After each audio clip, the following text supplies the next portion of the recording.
أعوذ بالله من الشيطان الرجيم بسم الله الرحمن الرحيم إن للمتقين مفازا حدائق وأعنابا وكواعب أترابا وكأسا دهاقا لا يسمعون فيها لغوا ولا كذابا جزاء من ربك عطاء حسابا رب السماوات والأرض وما بينهما الرحمن لا يملكون منه خطابا يوم يقوم الروح والملائكة صفا لا يتكلمون إلا من أذن له الرحمن وقال صوابا. İki tane saadet hedefler Kur'an. Biri dünya, biri ahiret. Yani Dâreyn saadeti. Dâreyn saadeti. O Dâreyn saadeti nerede geçiyor biliyor musunuz? Aile saadetinden geçiyor. Aile saadetinden. Aile toplumun en küçük parçası.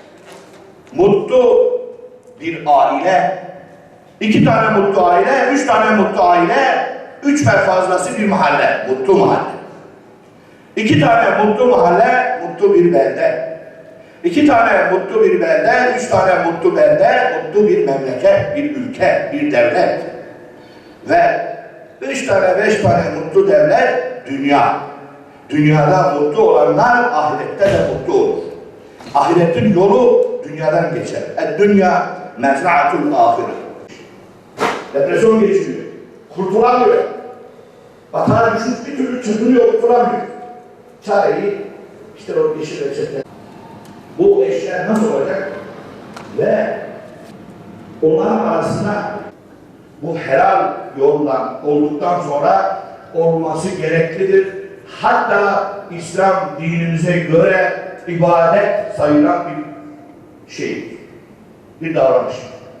Senin için lazım olan hayatın levazımatını da göndermiş. Nasıl ki hava göndermiş, su göndermiş, rızık göndermiş. Senin ağzın suya, su senin ağzına, senin miden su.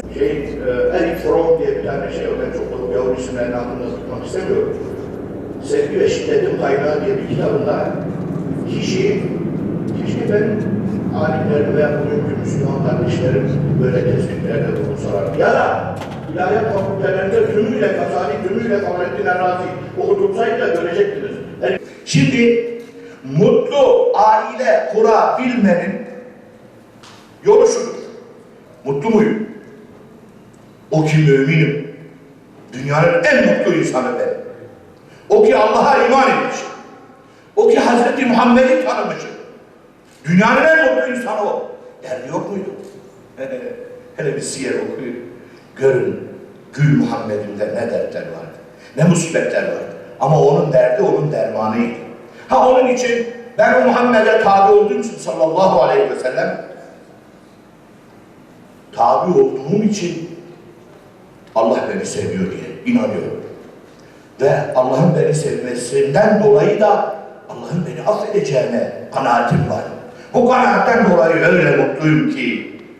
Şöyle, Kur'an-ı Kerim'in ifadesine göre sizin hoşunuza gitse de mümine bir cariye, Allah'a iman etmemiş hür, paralı, pullu, mevki, makam sahibi, dünya güzelliğine sahip kadından çok daha üstündür.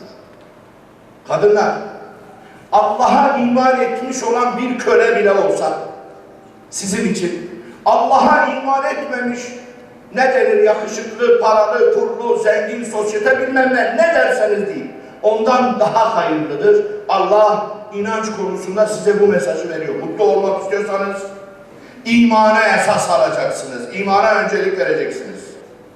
İman etmiş bir aile reisi söz vermiş, evlenmiş. İmanı olduğu müddetçe namusuna da sahip çıkıyor. Çocuğuna da sahip çıkıyor. İman etmediği için yalnız bırakıyor. Başörtüsünü kazandık ama içindeki kafalar ne kadar İslami. Niçin mutlu olmaya kalkışıyoruz? Benim iffetimi, benim haysiyetimi eşim koruyacak. Ben de ona elbise, onu nasıl koruyorsa ben de onu öyle koruyacağım. Hedef bu. Hedef birbirimizi korumaksa işte mutlu olacağız. Hedef o değilse mutluluk yok. Altını boşalttık. Kendimizi kandırmayalım. Bu toplum artık düşünmeli, değişmeli, sünnete dönmeli. Değişmeli derken modelleşip Avrupa'ya değil. Onların çirkefliklerini yaşayarak gayri İslami, gayri ahlaki, gayri insani aile hayatları değil. İslami, Hz. Muhammed eşine nasıl davranırsa Bingöl'lü kardeşim öyle davranmak zorundadır ki Bingöl'e mutluluk gelsin. Yoksa gelmez. İşte onun için diyorum Resulullah'ı anlatacağım, başka bir şey yok. Hem Resulullah'ı Kur'an anlatırken diyor ki sen ona tabi olursan mutlu olursun, olmasan olmaz. Hayanın sınırı, edebin sınırı peygamberin koyduğu kadardır. Ondan fazlası olmamalı. Yani ondan fazlası olacak, ben babamın yanında veya işte falancının yanında kızımı çocuğumu sevmeyeceğim. Benim 4 tane kızım, ilk üçü babamlar yanımızdayken, şimdi yalnızken çocuğu seviyoruz. Havaya atıyoruz, seviyoruz, oynuyoruz falan. Biraz sonra babam geliyor, çocuk gene emekleyerek bana doğru geliyor. Çocuk böyle bana bakıyor. Çocuk daha emekleme yaşında. O akılsız mı, aptal mı, ne ya? Biraz önce beni çağırdı, sevdi, hoplattı. Şimdi bana git diyor. Bir ara baktım ben çağırıyordum da çocuk gelmiyor artık. Git lan dercesi. Gel. Çocuklar arası, çocuk ve baba arası irtibatı kopardık. Ha, babamızın yanında onu saymamacasına çocuğumuzu hoplatalım falan. Bir ortam bulalım, oluşturalım ya, çocuğumuzu sevelim. Kızlar, çocuğunuzu kucağınıza alacak ve ona kokunuzu, terinizin kokusunu hissettireceksiniz. Allah ne dediyse odur. Tıbbı falan mı? Tıp ancak Allah'ın dediğini tasdik eder. Tıp. Öbürü tip. Şimdi tavuk bu civcive annelik yapıyorsa o civciv de anne oluyor. Sen de anne olacaksın. Anne olmalısın. Allah seni anne diye yaratmış. Çocuk kreşte değil, evde senin yanında. Annem babam huzur evinde değil, benim yanımda. Çekirdek ailenin bile çekirdeğin kabuğu. Benim çocuğum, ben dışarı çıkmışsam annemin dizinde büyüyecek. Ben o çocuğun yanında annemin göğsüne başını yaslayacağım. Çocuk benim göğsüme başını yaslayacak. Kenetleneceğiz. Hiçbir fırtına bizi yıkmaz. Hiçbir şey bizi sarsmaz. Allah'a tabi ol. Allah'a tabi olursan. قُلْ اِنْ كُنْتُمْ تُحِبُّونَ اللّٰهَ فَاتَّبِعُونِي Resulüne tabi olacaksın. Resulüne tabi olursa يُحْبِبُكُمُ اللّٰهِ Allah seni sever. Onun kaçınılmaz sonucudur. Allah seni seviyorsa müminler zaten seni seviyor. İnanç birliği yaptığın bir eş Allah da seni seviyorsa o eşin sevgisini kazanmak için çok da yorulup çiçek götürmesen de o eş seni sevecek. Ve sen de mutlu olacaksın. O eş de mutlu olacak. Sen bileceksin ki eş seni gerçek seviyor, sen de onu gerçek seviyorsun. Ölüm bile senin gözüne gelmeyecek. Çünkü komşun da iman etmiş ya, o da mümin. Sen ölsen, senin eşine bakma. Müminler birbirlerine yardım eder. İmanı gördünüz mü? Her şey, bütün hadiseler insanın gözüne küçülüyor. Dehşetli olayların altından kalkabiliyor mümin. Dünya meydan okuyabiliyor. Yuhbibkumullah. Çünkü biliyor ki Allah onu seviyor. Çünkü biliyor ki Allah yanlış bir şey yapmaz. La ilahe illa ente subhanek demiş mümin. Bir hata varsa inni kuntu mine zalimin demesini de biliyor mümin. Aile içinde de öyle. Ya şu kadın biraz mutlu olsun diye kadının karşısına geçip ya hanım özür dilerim demek ben yanlış yapmışım. Kendi kendine de var sen yanlış değilsin ama neyse kadın diyor bunlar. Ne olacak?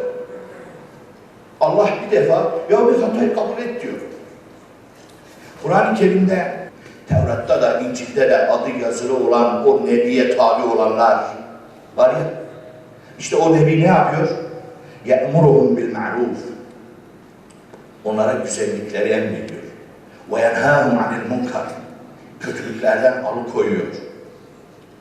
وَيُحِلُّ لَهُمُ الطَّيِّبَاتِ Güzel olanı helal kılıyor onlara. يُحِلُّ لَهُمُ الطَّيِّبَاتِ Peygamber hüküm koymuyor mu? Bak şari'tir. Sünnete kafa tutanların kafaları kırılsın. Resul-i Ekrem'in sünnetine kafa tutanlar. وَيُحِلُّ لَهُمُ الطَّيِّبَاتِ Onlara güzel olan şeyleri helal kılıyor. وَيُحَرِّمُ عَلَيْهِمُ الْخَبَائِثِ Pis olan şeyleri de onlara haram kılıyor. Yani Nebi şari'tir, hüküm koyar. Allah ona o yetki vermiş. وَيَضَعُ عَنْهُمْ إِسْرَهُمْ Bak şurası çok önemli. Bize mutluluğu getirici olan şey ve bizi stresten, depresyondan kurtaracak olan tek kurtarıcı Kur'an'ın işaretiyle Hazreti Muhammed sallallahu aleyhi ve sellem'dir. Ben kaç defa vesvese ve depresyonla ilgili araştırma yapmışsam İslam alimlerinin bugüne kadar istisnasını görmedim, belki vardır. Vesveseye, strese, depresyona tek bir ilaç söylüyorlar. Sünnete ittiba. Ve Kur'an'da söylüyor zaten. Alim nasıl söylemeyecek? Bak ne diyor? وَيَضَعُ عَلَيْهِمْ إِسْرًا Onların bellerini büken, çatır çatır onları iki büklüm yapan yükleri onların sırtından alıyor Peygamber. Sen Peygamber'e uyarsan senin omuzundaki yükün hafifler. Ve وَالْاَغْلَالَ الَّتِي كَانَتْ عَلَيْهِ Ve onları farklı yerlere bağlayan böyle prangalar, ayaklarındaki prangaları çözer Peygamber. Sünnet budur. Resul-i Ekrem'e tabi olmak budur. Resul-i Ekrem sallallahu aleyhi ve selleme tabi olan sırtındaki yük hafifler, ayaklarındaki prangalar çözülür ve insanlar hür olur, hür. İşte hürriyet odur. Hürriyet nefse tapmak değil, şehvete tapmak değil, sırf bir kadını elde etmek değil veya bir adamı elde etmek değil veya parayı, mevkiyi, makamı, koltuğu elde etmek değil hürriyet. Hürriyet, Resul-i Ekrem'e tabi olmaktır. Tabi olduğu zaman ayaklarındaki prangalardan kurtuluyorsun. Bütün külfetli, senin karşında külfetli olan şeyler yok oluveriyor. وَيَضَعُ عَنْهُمْ إِسْرَهُمْ Sırtında hissettiğin omuzlarındaki yükler sıfıra iniyor.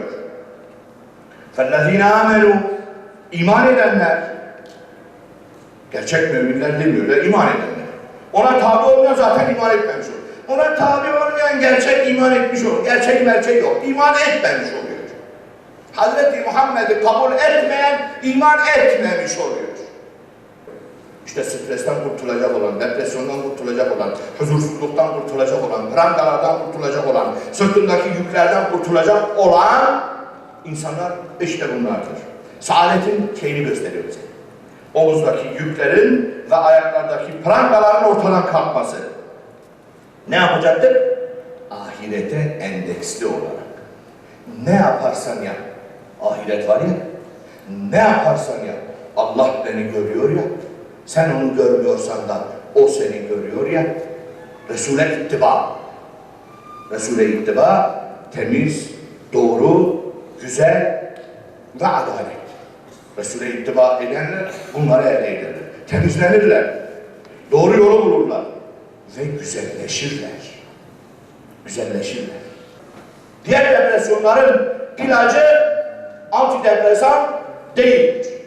Nedir? Reçete sünnet-i seniyeye ittibadır. Bu sünnete ittiba eden ne yapar? Son. 5 madde söylüyorum, bitiriyorum 5 dakika içinde. Zaten vaktim var biraz. Bu prensiplere uyan bir ailede ebeveynler kumar oynamadıkları gibi içki ve uyuşturucu da kullanmazlar. Çünkü stresi yok. Ben gittiğim yanında, hanımın yanında mutluyum. Çocuğuma bakıp mutlu oluyor. Hanım da benimle mutlu oluyor. Başkasının hayatında, odasında, evinde de gözümüz yok. Allah'ım benim komşumu da mutlu et. Ben Allah'a inanıyorum. Ve Allah'a inandığım için Allah'ın emaneti olan eşimi kendime eş olarak kabul etmişim. O da beni kendine eş olarak kabul etmiş. Başka yerde de gözümüz yok ki titreyelim, ilaç kullanalım. Aklımızdan istifa edelim, içki içelim. Allah muhafaza. Bu prensiplere uyan ailelerde ebeveynlerden ilgi gören çocuklar her yönleriyle ebeveyni örnek alırlar. Çok fazla İngilizce bilmiyorum ama telaffuzum bozuk olsa da bir İngiliz atasözü diyor ki children see, children do. Çocuk görür, çocuk yapar. He? Hanımını döven baba, çocuk bakar, anasına tokat kaldırır. Vay benim çocuk çok hınzırdır, annesini dövüyor. Bağışlayın. Babasını veya başka bir babayı örnek almış olmasın. Evet. Üçüncüsü, bu tür Resulullah'a ittiba eden ailelerde kadınlar terk edilmedikleri gibi terk etmezlerdi.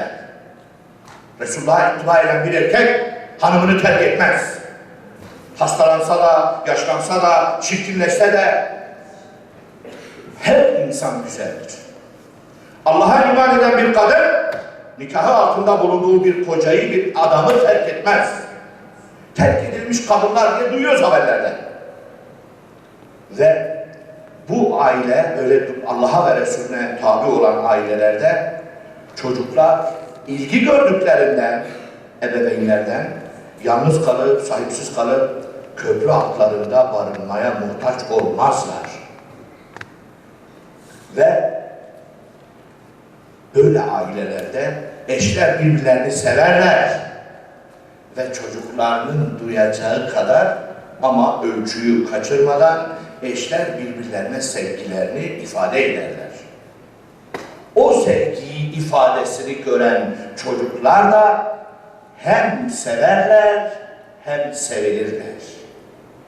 O sevgi var ya, sevgi nedir biliyor musunuz? Sevgi imandır. İman sevgidir. Kur'an-ı Kerim'de Hz. İbrahim Aleyhisselam güneş ya da yıldız ya da ay bizim Rabbimiz diye onlara bir format veriyor ya, haşa onlara uyarım gibisinden. Hadi diyelim ki sizin dediğiniz gibi olsun. Hepsi battıktan sonra inni la uhibbul afilin diyor. Ey la uminu bil afilin. Ben batanları sevmem. Yani batanlara iman etmem. Bu ayete göre sevgi eşittir iman. Evet. Şimdi böyle durumlarda mutlu eşler ve mutlu çocuklardan oluşmuş mutlu aileler, en başta söylediğim gibi mutlu ailelerden oluşmuş mutlu mahalleler, mutlu mahallelerden oluşmuş mutlu şehirler, mutlu şehirlerden oluşmuş mutlu ülkeler, bir şekilde mutlu bir dünya oluşmuş oluyor. Mutluluğun yolu Allah'a ve Resulüne itaatten geçiyor. Allah'ın Resulünü sevmeyip tabi olamayan da Allah'ı bulamaz. O halde Hazreti Resulullah'ın kızlar evlenecek mi? Geçen gün bir kız öğrencimde gördüm. Böyle ne yapıyorsun dedim. Telefonda bir şey anlatıyor diğerlerine. O da çok rahat. Hocam dedi, evlilik prensiplerini sünnete uygun arkadaşlar anlatıyor. Aferin. Allah sana mutlu bir evlilik nasip etsin. Tavsiye ediyorum öğrencilerine. Anne babalarınızı ikna edin. Harama düşecekseniz düşmeden ikna edin. Evlenecekseniz nikahınızı kıymak bende. Zarf marf para da istemiyorum hediye. Şimdi kocalar biraz istiyorlar hiç. Sünnete uygun olarak çocuklarımın 3 tane kızımın nikahını kıydım. İsteyenler önce kızıma sorun. Kabul edecek misin? Öyle derler yani. Annem bilir, babam bilir. Yani kabul ettim. Tamam. Konuştunuz mu? Tamam. Mihri de tabii ben tespit ediyorum. Hatta bir espri olsun diye bitiriyorum. Baktım birinci damat mihir biraz fazla geldi. Ulan tam nikah kıyarken bu caymasın. Sonradan birbirinizi helal edebilirsiniz dedi. Benim kız dedi, helal ediyorum dedi. Sus lan dedi. Sonra helal edersen, istersen helal edersin. Yani Resul-i Ekrem sallallahu aleyhi ve sellem ölçülü bir şekilde aile hayatında espriler de yapmış. Hanımıyla yarışmış. Hanımına o Ayşe demiş. Ayşecik. Yani Ayşe olana Ayşecik denilince yani takılmış. Hümeyra demiş. Yani kızılcık. Hangi birimiz eşimize sevgimizi ifade etmek için, hangi birimiz derken öyle hep buradakileri de şey yapmıyor. Yani camiye genelde hocaların huyudur. Camiye gelen cemaate kızarlar. Ya zaten bunlar namaz kılıyor, ibadet ediyor iyi insanlar. Dışarıdakilere. Gerçi dışarıdakiler gelseydi şura iyi bir kapanırdı ama Resulullah'ı örnek alma mecburiyetimiz var. Sevgimizi ifade, iltifat, alaka, hastalığını sorma, derdini dinleme. O zaman Resulullah çiçek vermiş mi bilmiyorum, siyerde hiç görmedim. Bir tane ekleyebiliriz, çiçek verme. Çünkü şimdiki kadınlar çiçek için ölüp bayılıyorlar. Çiçek vermek de sünnete eklenebilir mi? Onu İbrahim Hoca ile müzakere edeceğim. Böyle bir toplum ne olur biliyor musunuz? Dâreyn saadeti elde eder. Yani dünya ve ahiret mutluluğu. O halde diyebilirim ki Kur'an'a ve Resulullah sallallahu aleyhi ve selleme uyularak elde edilen dâreyn saadetinin yolu aile saadetinden geçiyor. Allah hepimize aile saadeti nasip etsin. Fazla vaktinizi aldım biliyorum. Hakkınızı helal edin. Biraz kısa kesseydim uzun zaman sonra çağıracaksınız. Öyle mikrofonda bulunmaz. Siyasi de değilim ki sık sık konuşmaya çıkayım. Allah bütün müminlere Hz. Muhammed'e tabi olmayı nasip etsin. Hangi grup, hangi cemaate mensup olursanız olun. Her şeyden önce kitap, sünnet, hepsini anlayamayız hocam. O zaman müfti-i ümmete, alimlere tabi olma mecburiyetimiz vardır. Allah bu yolda yaşamayı hepimize nasip etsin. Sizlere, hepimize aile saadeti nasip eylesin. Eşlerimiz ve çocuklarımız da sünnet-i seniyeyi yaşayarak mutlu olanlardan eylesin. Allah'a emanet olun. Selamünaleyküm.